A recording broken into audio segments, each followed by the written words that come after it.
Yo, what up? It's Data Great here, and today I'm coming to y'all with another video, okay? I'm trying to be consistent, so hopefully I can keep this up.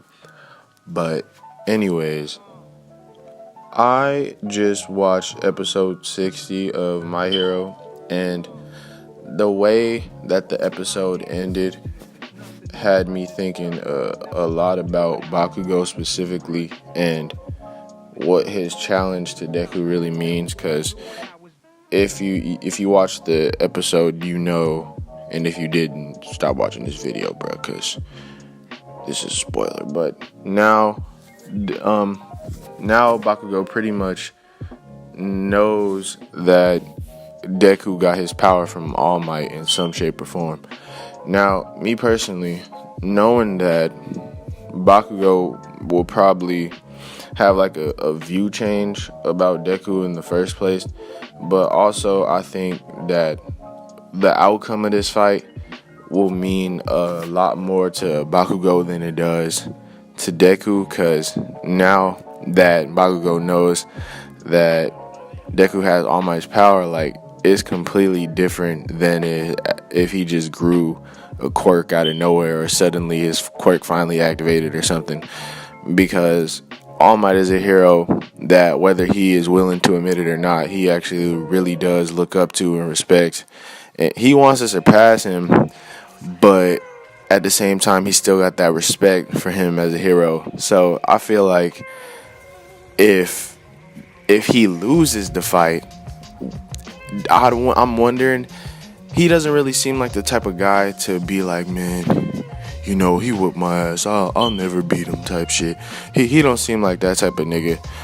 But at the same time, I think that his hate for Deku will probably grow fucking immensely if he does lose to him.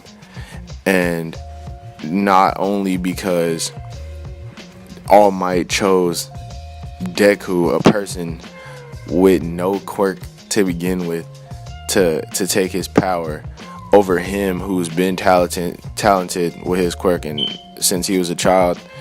And he met both of them. Like, he literally met both of them during like the same time. And I feel like that might get in his head. Like, Bakugou, I feel like that really might get in his head, especially now knowing what he does know. I feel like he'll grow some hate for All Might too, for not choosing him. And in that situation where, you know, he was already talented and Deku really wasn't shit, to be honest. He was just a crybaby ass motherfucker with no power. So from that standpoint, I can kind of see how this would turn Bakugou down a dark path if he does lose. But they say, you know how when they captured him, the League of Villains captured him and tried to turn him into a villain just because he was fucking ultra aggressive and shit, and they thought they could use that to turn him to a villain.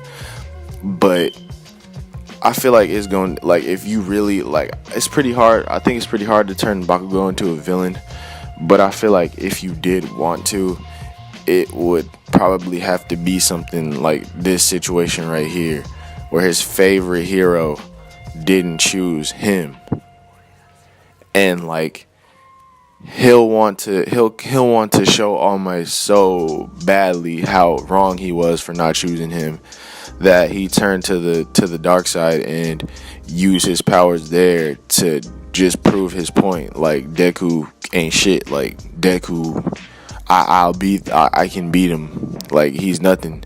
Like, you chose the wrong person. And I feel like using his emotions this way could potentially turn him evil if he loses. I mean, if he wins, I could still see the same thing happening, but to a lesser effect.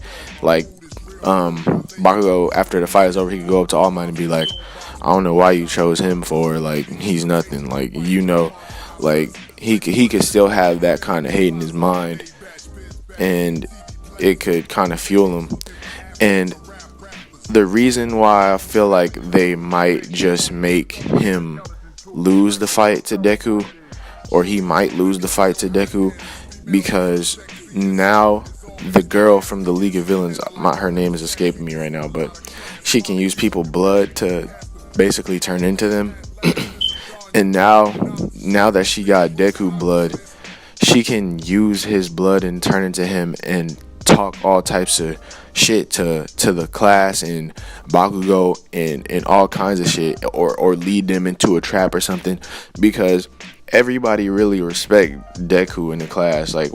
Like he might not be the strongest, but like his spirit and his planning and shit is all stuff that the class respect, and they would listen to him in situations like that. Or if like he could, or she could lie and say somebody was in danger or something, and we leaving now type shit, and the class will go without hesitation type shit. They will definitely go. So I feel like if instead she didn't try to lead them into a trap, but used Deku's voice to like influence certain class members, and and lead them down a certain direction, I feel like the one that would probably be affected by this the most would be Bakugo. So it, like, this fight, I feel like it got more than just winning and losing on the line. And I feel like as the next episode progresses and we see what happens with the fight and what they thinking during the fight, we'll know what type of direction Bakugo gonna go down. But I don't know, like I said, everyone knows that it's hard to turn him into a villain, but I think that this fight would make it possible. But let me know what you guys think. Do you think that this fight is, I'm just maybe overthinking a little bit, or do you think that it does have some type of implications with the future arc, especially knowing now that that girl has Deku's blood? Like, there's so many factors that play into this fight now, and it's funny too because they the only ones that know about it. But like on the outside looking in, it's like, bruh, like Bakugo, he be tripping. Like his anger problems is just too much. Like we know he pretty smart and all, but his anger problems is too much. So let me know what you guys think in the comments. Go have a good one. Peace.